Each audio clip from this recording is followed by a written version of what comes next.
ways to think about your foundational skills. Any questions, thoughts? All right, those are pretty easy because most of us wouldn't be able to operate without them, right? So the next one is information. How do you get information? And I am not talking about fake news here, I'm talking about real news. So, what's your favorite place to go when you're searching for information? Google?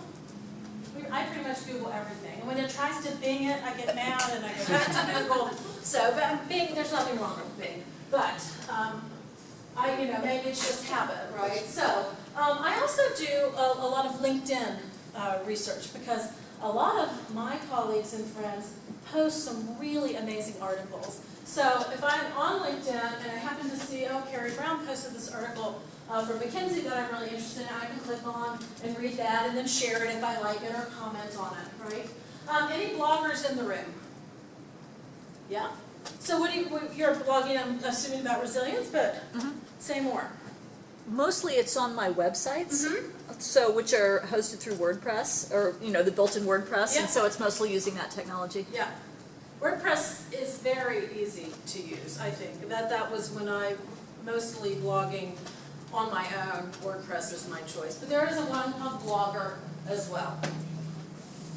You can also do LinkedIn news feeds or regular website news feeds where it just pops into your daily reading as you look through your home page, right?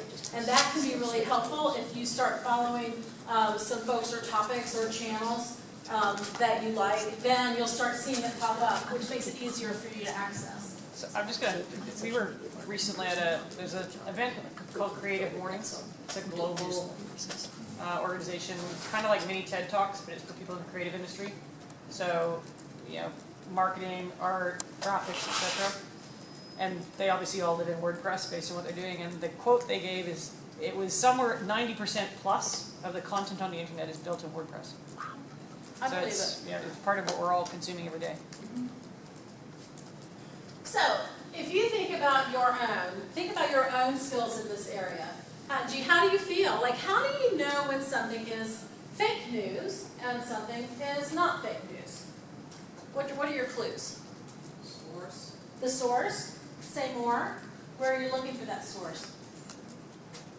So where am I looking for the source? I think for me, if it's a name brand source, if you will, I'll take more confidence in it. Yep. If it's something I don't recognize, not familiar with, the author or venue, then I discount it or research more. Yeah.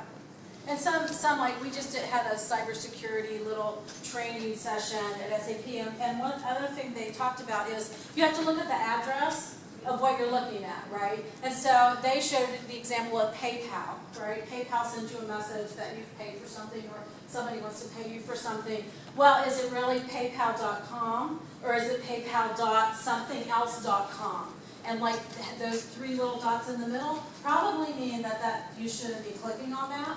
But also you can look at the suffix to the website. Is it .org, .net, .com, and make sure that it's a reliable source. And I know that there is one, and I don't know the name of it. What's the one that you can look at to say whether it's fake news? Snopes.